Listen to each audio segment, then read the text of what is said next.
오늘 말씀은 역대하 36장의 말씀입니다. 역대하 36장 15절부터 16절까지 말씀입니다.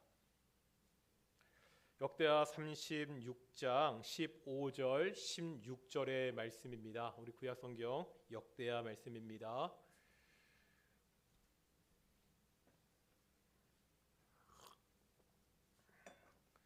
역대하 36장 15절 16절 우리 두 절입니다. 우리 작은 목소리로 같이 한번 봉독하겠습니다. 그 조상들의 하나님 여호와께서 그의 백성과 그 거하시는 곳을 아끼사 부지런히 그의 사신들을 그 백성에게 보내어 이루셨으나 그의 백성이 하나님의 사신들을 비웃고 그의 말씀을 멸시하며 그의 선지자를 욕하며 여호와의 진노를 그의 백성에게 미치게 하여 회복할 수 없게 하였으므로 아멘. 이 시간은 황석훈 지휘자하는 시간이 되기를 소망합니다.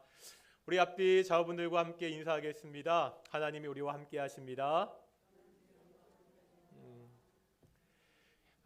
좀 속상한 게 우리 성도들 더 많이 뵐 수 있으면 좋은데 지금은 저희가 조심조심 그 최소한의 인원만 예배드리고 있어서 얼굴 못 뵈서 되게 죄송한데요. 우리 혹시 그 가정에서 유튜브로 이렇게 시청하는 성도님들도 반갑습니다. 환영합니다. 다들 귀한 예배 드렸으면 좋겠고요. 숙제 검사 해야겠죠? 어떻게 할까요? 우리 지금쯤 되면 한 분 한 분 좀 시켜도 봐도 좋을 것 같은데 교회 안 나오실 것 같아서 다 같이 시편 1편 1절 우리 작게 한번 해보겠습니다. 시작. 복 있는 사람은 악인들의 꾀를 따르지 아니하며 죄인들의 길에 서지 아니하며 오만한 자의 자리에 앉지 아니하고 오직 여호와의 율법을 즐거워하여 그의 율법을 주야로 묵상하는도다. 그는 시냇가에 심은 나무가 철을 따라 열매를 맺으며 그 잎사귀가 마르지 아니함 같으니 그가 하는 일이 모르다 형통하리로다. 악인들은 그렇지 않으며 오직 바람에 나는 겨와 같도다. 아멘. 벌써 4절 외웠습니다. 이제 2절만 더 외우시면 우리 1편은 다 외우고 이렇게 해서 우리 6개월 뒤에 우리 시편 1편, 23편, 고린도전서 13장 다 좀 암송해서 우리가 힘들고 어려울 때 하나님의 위로가 필요할 때 하나님의 말씀으로 그렇게 위로받는 시간 되기를 소망합니다. 이번 한 주간 뉴스 보시면서 많이 속상하지 않으셨습니까? 한 주간 교회가 참 세상에서 많이 욕을 먹었습니다. IM 선교회발 확진자 때문입니다. 언론에 사진 한 장이 보도되었습니다. 그 사진이 참 가슴을 아프게 했습니다. 한 시민이 확진자가 대거 나온 교회를 향해서 결한을 던지는 장면이었습니다. 혹시 그 사진 보셨습니까? 이번 주간 이 사진을 보면서 이 사건을 보면서 여러 가지 생각을 하게 되었습니다.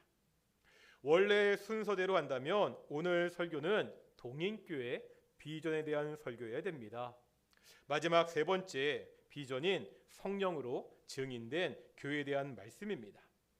하지만 이번 주간 벌어진 일들을 보면서 설교를 갑작스럽게 바꾸게 되었습니다. 우리가 이 문제를 한번 꼭 짚고 가야겠다는 마음이 들었기 때문입니다. 제가 질문 하나 하겠습니다. 저 보시고요. 굉장히 어려운 질문이거든요. 한번 생각해 보세요. 대답해 보세요. 한국 교회는 한국 사회에서 없어질 수도 있나요? 여기서 말하는 한국 교회는 성도 개인을 말하는 것이 아닙니다. 기관으로서 조직으로서의 교회를 말하는 것입니다. 한국 교회가 한국 사회에서 다 문을 닫고 사라질 수도 있을까요? 어렵죠? 어떻게 생각하는지. 상상하기도 끔찍한 일이지만 여러 가지 상황은 가능합니다. 갑자기 반기독교적인 독재 정권이 들어와서 교회 문을 닫게 합니다. 아니면 일제강점기와 같이 다른 나라의 침입으로 나라의 주권을 빼앗기고 교회 문을 닫게 할 수도 있습니다. 아무리 독재 정권이 들어서고요. 아무리 다른 나라가 우리나라를 지배해도 교회 문을 닫게 할 수 있습니까? 어떤 분들은 이렇게 말할 수 있겠지요. 교회는 하나님께 예배하는 곳이다. 하나님의 백성들이 모이는 곳이다. 이런 교회를 세상의 권력이 없앨 수 없다. 아무리 강한 핍박이 오더라도 하나님은 그 핍박 가운데 한국 교회를 지켜주실 것이다. 옛날 이스라엘 땅에도 이런 주장을 하는 사람들이 있었습니다. 이스라엘은 결코 망하지 않는다고 주장했습니다. 이스라엘의 수도는 예루살렘입니다. 예루살렘에는 하나님이 임재하시는 하나님의 성전이 있습니다. 하나님의 성전이 있는 예루살렘이 결코 망할 수 없다고 주장했습니다. 하지만 결과는 어떤가요? 우리 역대하 36장 한번 17절부터 20절까지 보실까요? 역대하 36장 17절부터 20절까지인데 저랑 같이 찬찬히 보겠습니다. 먼저 17절입니다. 17절에 보면 어떤 이야기가 있죠? 하나님이 이스라엘을 갈대아 왕의 손에 넘기고 있죠. 바벨론입니다. 이들이 성전에서 칼로 청년들을 죽였습니다. 이제 18절 보실까요? 하나님의 전의 보물을 다 가져갔습니다. 19절에 보면 어떤 일이 벌어지고 있죠? 하나님의 전을 불살랐습니다. 이제 20절입니다. 살아남은 자들이 어떻게 됐지요? 포로로 끌려갔습니다. 바벨론은요, 이방 국가입니다. 하박국 선지자의 항해와 같이 이스라엘보다 더 악한 나라입니다. 지금 이런 악한 자들이요, 하나님께 제사 드리는 성전의 물건을 훔치고 성전을 불태우고 있습니다. 성전을 불태우려고 할 때 번개라도 쳐야 되는 것 아닌가요? 하늘에서 번개가 쳐서 성전을 모독하는 적들을 처단해야 되는 것 아닙니까? 하지만 아무런 일도 벌어지지 않았습니다. 만왕의 왕이신 하나님의 성전을 공격하는데 적들은 아무런 벌도 받지 않고 있습니다. 하나님의 성전은 끝내다 파괴되어 불타 버리고 말았습니다. 하나님의 성전은 파괴되지 않는다. 하나님의 성전이 있는 예루살렘은 결코 망하지 않는다고 주장했던 이 선지자들은 거짓 선지자들이었습니다. 아무리 강한 군대라도 하나님을 이길 수 없다. 하나님을 의지하면 된다. 이렇게 외치는 모습은 겉으로 보기에는 신앙이 좋아 보입니다. 하지만 당시 이들의 신앙은 가짜였습니다. 잘못된 신학위에 잘못된 가르침을 백성들에게 가르치는 사이비들이었습니다. 다시 한번 질문해 보겠습니다. 한국 교회는 망할 수 있나요? 한국 교회가 한국 사회에서 없어질 수도 있나요? 없어질 수 있습니다. 우리 동인교회도 사라질 수 있습니다. 다시 한번 말씀드립니다. 지금 말씀드리는 것은 조직으로서, 기관으로서의 교회입니다. 이스라엘이 멸망했을 때도 여전히 그 가운데 하나님을 믿는 남은 자들이 있었습니다. 아무리 한국 교회가 사라지고 교회 간판이 다 없어져도 여전히 이 땅에 하나님을 믿는 성도들은 있을 것입니다. 하지만 공식적인 기관으로서 한국 교회는 사라질 수 있습니다. 왜 이스라엘이 멸망했지요? 왜 하나님의 성전이 파괴되었습니까? 하나님의 백성이 하나님의 뜻대로 살지 않았기 때문입니다. 하나님께 제사 드리는 성전에서 하나님이 아니라 우상을 섬겼기 때문입니다. 한국교회도 하나님의 뜻대로 살지 않는다며 하나님을 섬긴다고 하면서 자신들이 만든 우상을 섬긴다면 망할 수 있습니다. 하나님은 이스라엘을요, 단 한 번의 잘못으로 심판하지 않으셨습니다. 유다의 마지막 왕은 시드기야입니다. 시드기야 때 바벨론의 침입으로 멸망했습니다. 한번 오늘 본문 12절 보실까요? 오늘 본문 앞에 있는 12절입니다.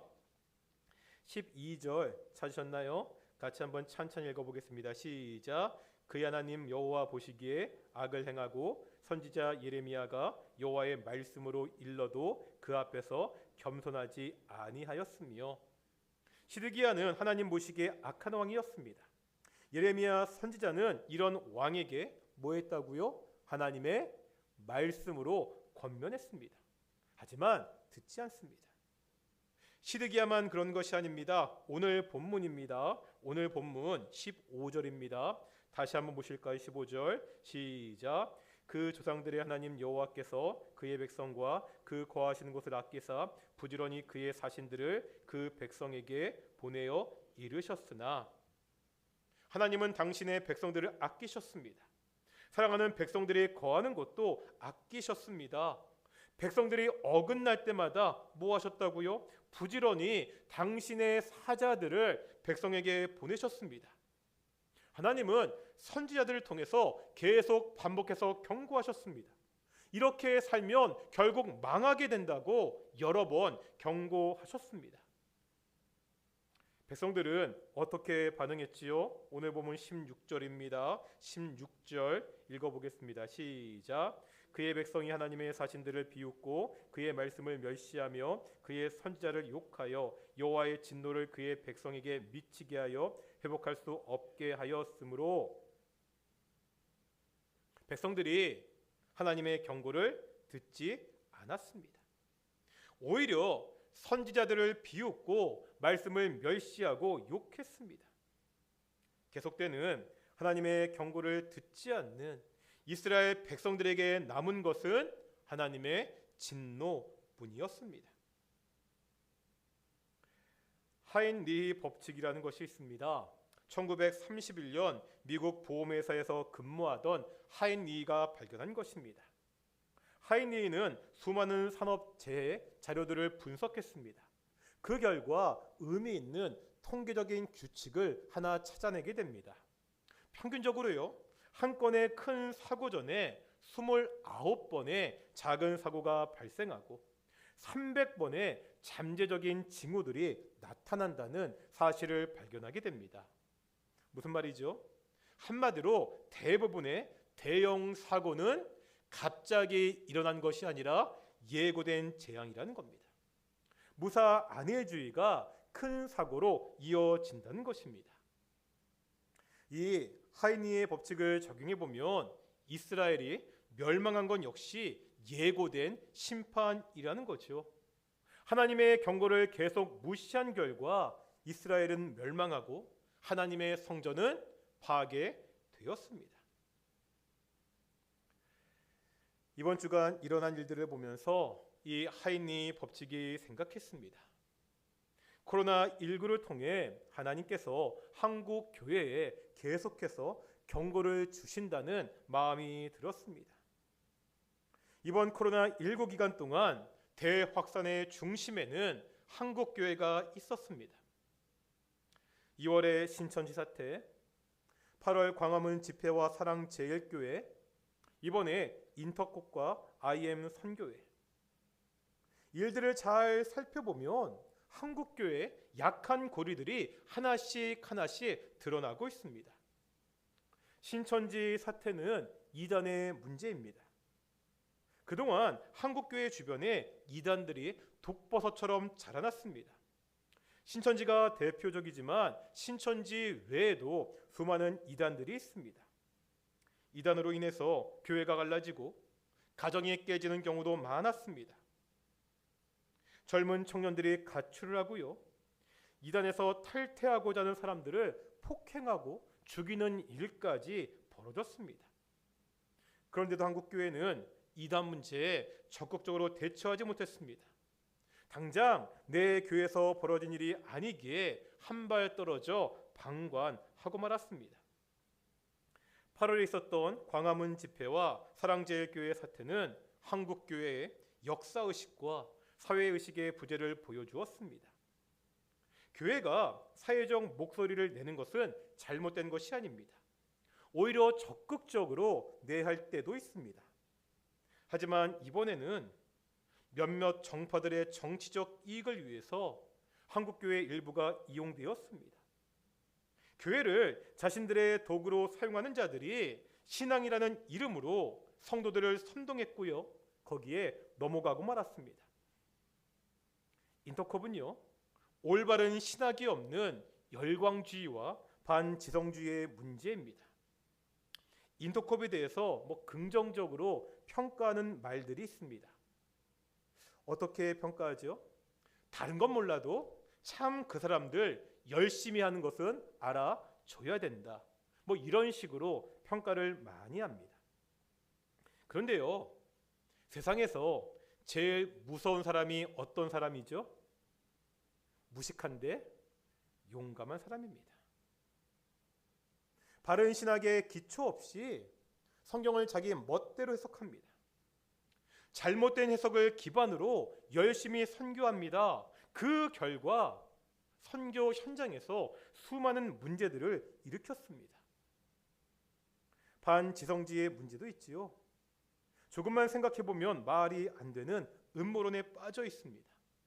빌 게이츠가 이번 일에 배우라느니, 백신을 맞으면 DNA가 조작되어 조종당하게 된다느니, 이런 말들입니다. 저도 목사지만 아무리 목사의 말이라도 맹신해서는 안 됩니다. 목사는 무한 존재가 아닙니다. 이번에 IM 선교회는 어떤가요? IM 선교회는 교회 내에 있는 세속적 성공주의와 학벌주의 문제입니다. 왜 많은 부모들이 이 코로나 시국에 이들이 운영하는 기관에 자신들의 자녀를 보냈습니까? 선교훈련 잘 받아 자신의 자녀들을 선교사로 만들기 위해 보냈습니까? 정말 좋은 신앙교육을 위해서 그들을 보냈습니까? 물론 일부 그런 분들이 계시겠지요. 하지만 신앙보다는 영어 실력과 유학을 통한 성공이 먼저였습니다. 나오는 내용들을 보면 선교회가 아니라 영어와 유학을 위한 학원을요, 신앙이라는 이름으로 교묘하게 포장한 장사꾼이었습니다. 이 장사꾼의 눈관에 넘어가 내 아이가 영어 잘해서 미국에 유학 가서 성공할 수 있다, 이런 기대를 가지고 거기에 보냈습니다. 신앙교육은 덤일 뿐입니다. 이단 문제, 사회의식과 역사의식의 부재, 잘못된 열광주의, 세속적 성공주의, 지금 한국교회의 가장 약한 부분들이 드러나고 있습니다. 하나님은 코로나19를 통해서 한국교회의 잘못을 하나하나 지적하며 경고하고 있습니다. 그것도 반복해서 경고하고 있습니다. 이 경고를 들어야 됩니다. 하나님의 반복된 경고를 듣고 돌이켜야 됩니다. 하나님의 반복된 경고를 듣고도 하나님께 돌이키지 않은 이스라엘은요, 끝내 멸망하였고 하나님의 성전은 불타 파괴되었습니다. 한국교회도 하나님의 반복되는 경고에 귀 기울이지 않는다면 정말로 문을 닫을 수 있습니다. 아니, 완전히 문을 닫지는 않더라도 사람들에게 외면받는 소수 종교로 전락할 수 있습니다. 이번 코로나19는 한국 교회의 심각한 위기입니다. 이 교회의 위기의 시대에 우리의 모습을 돌아보고 다시 온전한 신앙을 찾을 수 있는 기회를 삼아야 됩니다. 어떻게 됩니까? 제가 요즘 역대기 말씀을 묵상하고 있습니다. 이스라엘 왕국의 역사는 심판이라는 결말을 향해 달려가는 가슴 아픈 이야기입니다. 하지만 중간중간 어떻게 해야 우리의 신앙이 회복될 수 있는지를 보여주는 왕들의 이야기도 있습니다. 대표적으로 요시야 왕입니다. 요시야 왕의 아버지는 남유다 역사상 가장 악한 왕이었던 므낫세 왕입니다. 므낫세는 하나님의 성전 마당에 1월 성신을 위한 제단을 쌓았습니다. 하나님의 전에 나무로 만든 우상을 세웠습니다. 신놈의 아들의 골짜기에 자신들의 아들들을 불 가운데 지나가게 하고 신접한 자와 박수들을 선임했습니다. 이렇게 악한 왕 다음에 요시야는 겨우 8살의 왕이 되었습니다. 하지만 요시야는요, 악한 아버지의 본을 따르지 않습니다. 이스라엘 역사상 하나님 앞에서 가장 선한 왕이라는 평가를 받습니다. 요시야는 왕이 되어서 아버지 므낫세의 악행을 뒤집고 종교 개혁을 시작합니다. 요시야의 종교 개혁은 크게 3가지입니다. 첫째는 우상의 제거입니다. 다 같이 한번 역대하 34장 3절 보시겠습니다. 역대하 34장 3절입니다. 쓰셨습니까? 우리 한번 작은 목소리로 34장 3절 읽겠습니다. 아직도 어렸을 때 곧 왕이 있은 지 8년에 그의 조상 다윗의 하나님을 비로소 찾고 제12년에 유다와 예루살렘을 비로소 정결하게 하여 그 산당들과 아사라 목상들과 아로 생긴 우상들과 부어 만든 우상들을 제거하여 버리매. 왕위에 오른 지 몇 년 됐다고요? 8년입니다. 그래봤자 지금 몇 살이에요? 8살의 왕이 됐으니까 16살입니다. 그래도 좀 나이가 들어서 본격적으로 통치를 할 수 있게 되자 가장 먼저 한 일이 뭐라는 거예요? 아버지 므낫세가 세운 이 우상들을 제거하는 일을 지금 시작하고 있습니다. 두 번째는요, 말씀의 회복입니다. 요시야가 왕이 되고 18년이 되었을 때 하나님의 성전을 수리하다가 율법책을 발견합니다. 그 말씀을 읽고 요시야가 먼저 옷을 찢고 회개합니다. 다음에 모든 백성들이 이 말씀을 듣게 합니다. 역대하 34장 29절부터 32절까지입니다. 34장 29절부터 32절까지 다 우리 찬찬히 읽어보겠습니다. 왕의 사람을 보내어 유다와 예루살렘의 모든 장로를 불러 모으고 여호와의 전에 올라가매 유다 모든 사람과 예루살렘 주민들과 제사장들과 레위 사람들과 모든 백성이 노소를 막론하고 다 함께한지라. 왕이 여호와의 전에서 발견한 언약책의 모든 말씀을 읽어 무리의 귀에 들려주고 왕이 자기 처소에 서서 여호와 앞에서 언약을 세우되 마음을 다하고 목숨을 다하여 여호와를 순종하고 그의 계명과 법도와 율례를 지켜 이 책에 기록된 언약의 말씀을 이루리라 하고 예루살렘과 베냐민에 있는 자들이 다 여기에 참여하게 하며 예루살렘 주민이 하나님 곧 그의 조상들의 하나님의 언약을 따르리냐. 어떤 장면입니까? 하나님의 말씀을 들은 이스라엘 백성들이 32절에 보면 결단하고 있습니다. 어떤 결단이죠? 하나님의 언약을 따르겠다고 결단하고 있습니다. 세 번째 종교 개혁은 절기의 회복입니다. 역대하 35장 보실까요? 35장 18절과 19절입니다. 18절과 19절 함께 읽겠습니다. 시작. 선지자 사무엘 이후로 이스라엘 가운데서 유월절을 이같이 지키지 못하였고 이스라엘 모든 왕들도 요시야가 제사장들과 레위 사람들과 모인 온 유다와 이스라엘 무리와 예루살렘 주민과 함께 지킨 것처럼 유월절을 지키지 못하였더라. 요시야가 왕이 있은 지 18째 해에 이 유월절을 지켰더라. 아멘. 이스라엘 백성들이 말씀을 회복한 다음에 요시야의 주도로 그동안 제대로 지키지 못했던 유월절 절기를 성대하게 지키는 것이 나오고 있습니다. 첫째, 종교 개혁이 뭐라고요? 우상의 제거입니다. 두 번째는 뭐죠? 말씀 회복입니다. 세 번째는 절기의 회복입니다. 이 요시야의 종교 개혁을 통해서 오늘날 한국 교회가 바로 우리가 하나님께 어떻게 돌아갈 수 있는지 한번 볼 수 있습니다. 첫째, 우상의 제거입니다. 한국 교회 예배당에 이스라엘 백성들처럼 우상의 신상을 세우지 않습니다. 하지만 우상은 단순히 눈에 보이는 신상이 아니라 신상이 아니라는 것을 우리는 알고 있죠. 우상이 뭡니까? 하나님이요, 사람을 창조하시고 사명을 주시죠. 어떤 사명이죠? 이 땅, 세상을 다스려라. 그러니까 인간은 하나님을 제외하고는 어떤 것도 섬겨서는 안 됩니다. 뭐 해야 되는 거예요? 다스려야 됩니다. 우리가 다스려야 되는 그 대상을 오히려 섬기는 것, 그게 뭐라는 거예요? 우상 숭배입니다.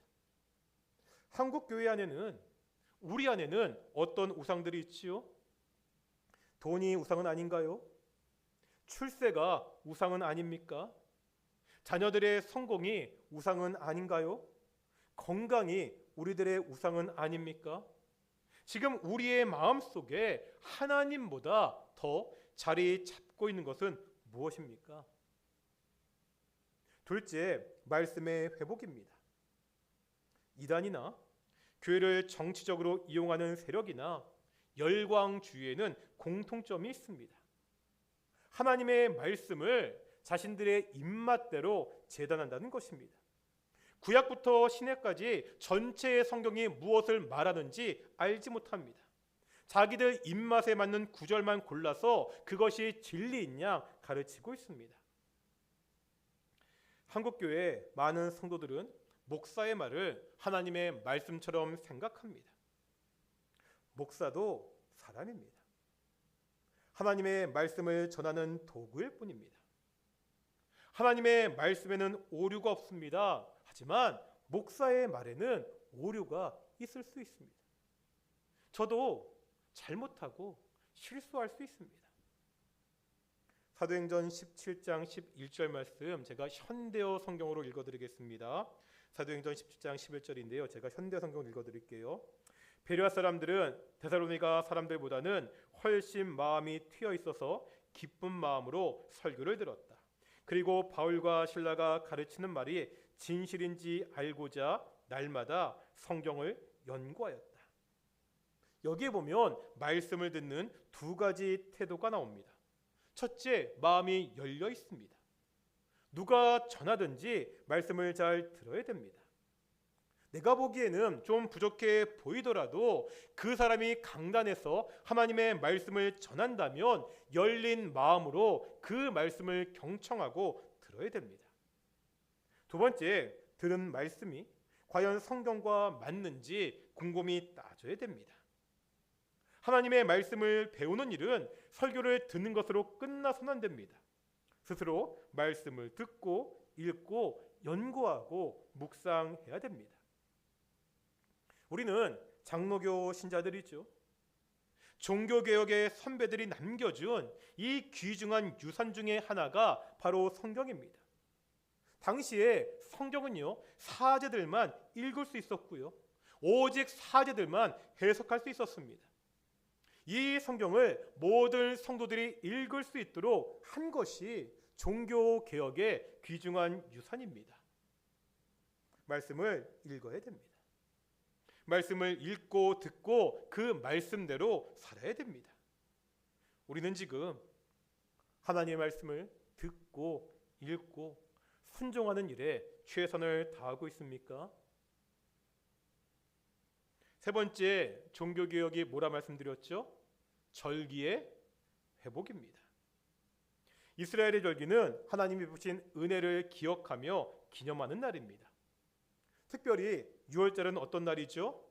애굽에서 종살이하던 그 백성들을 구원하신 그 일을 기념하는 절기가 6월절입니다. 오늘날 이 절기와 같은 것이 예배입니다. 우리가 안식 후 첫날 바로 오늘 주일에 모여 예배하는 이유가 있지요. 왜 하필이면 월요일부터 토요일까지 많은 요일들이 있는데 우리가 주일날 모여 예배합니까? 이날이 어떤 날이기 때문에? 이날이 예수님이 부활하신 날이기 때문입니다. 우리를 구원하신 예수님의 부활을 기념하며 감사하며 이렇게 주일날 예배를 드립니다. 바로 이 예배를 회복해야 됩니다. 이 말이 어떤 어려움이 있더라도 예배당에 모여서 예배를 드리자 이런 것이 아닙니다. 하나님은 어디에나 계시는 편지하는 분이십니다. 우리가 예배당에서 예배를 드리건 가정에서 예배를 드리건 바로 그곳에 하나님은 계십니다. 중요한 것은 예배에 대한 우리의 태도입니다. 예배는 하나님을 만나는 시간입니다. 예배는 하나님께 영광 돌리는 시간입니다. 예배는 하나님의 은혜와 복을 누리는 시간입니다. 습관적으로 형식적으로 드리는 예배가 아니라 매 예배 때마다 하나님을 만나는 감격이 있어야 됩니다. 내가 예배에 와서 하나님을 만나지 못한다면 그게 이상하다는 생각이 우리 안에 있어야 됩니다. 예배드리는 그 시간이 얼마나 귀중한 시간인지 알고 하나님 앞에 올바르게 예배하기 위해서 최선을 다해야 됩니다. 우리 동인교회 예배는 하나님이 기뻐 받으실 만한 예배입니까? 코로나19로 인해 신학의 위기, 교회의 위기가 찾아왔습니다. 하나님은 지금 여러 가지 모양으로 계속 경고하고 있습니다. 이 경고를 들어야 됩니다. 위기 속에서 우리가 새로운 기회를 찾아야 됩니다. 우리에게 다시 한번 종교 개혁이 필요합니다. 우리 안에 자리 잡은 우상을 제거해야 됩니다. 우리가 오직 하나님의 말씀으로 돌아가야 됩니다. 영과 진리로 하나님께 예배해야 됩니다. 우리 동인교회가, 우리 한국교회가 하나님께 온전히 돌아오기를 소망합니다. 반복해서 주시는 이 하나님의 경고를 통해 한국교회가 망하는 것이 아니라 새로워질 수 있기를 그렇게 소망합니다. 우리 말씀을 묵상하며 함께 기도하기를 소망합니다. 하나님, 용서해 주십시오. 하나님의 반복되는 경고에도 교회가 바르게 반응하지 못하고 있습니다. 하나님, 우리 안에 있는 우상들을 제거하게 하시고 오직 말씀으로 돌아가게 하시고 우리 예배를 회복시켜 주시옵소서. 우리 한국교회가 이 대한민국 땅에서 한국 사회에서 다시 한번 신뢰를 찾을 수 있도록 소금과 빛의 역할을 감당할 수 있도록 이번 일이 그런 기회가 될 수 있도록 우리 함께 기도하며 나아가겠습니다. 함께 기도하시겠습니다. 아버지 하나님, 아버지 하나님,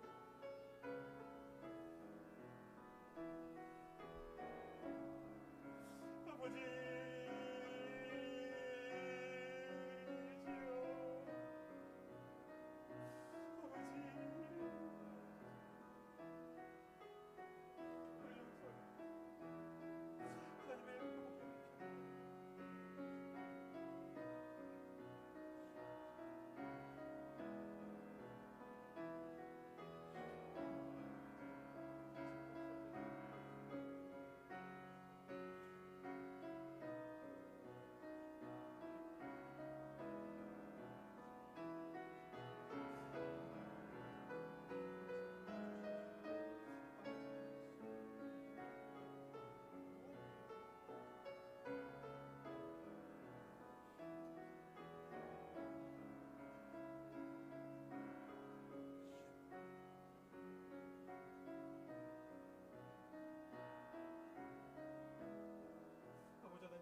우리가 한번 계속해서 기도하겠습니다. 우리가 지난주도 기도했지만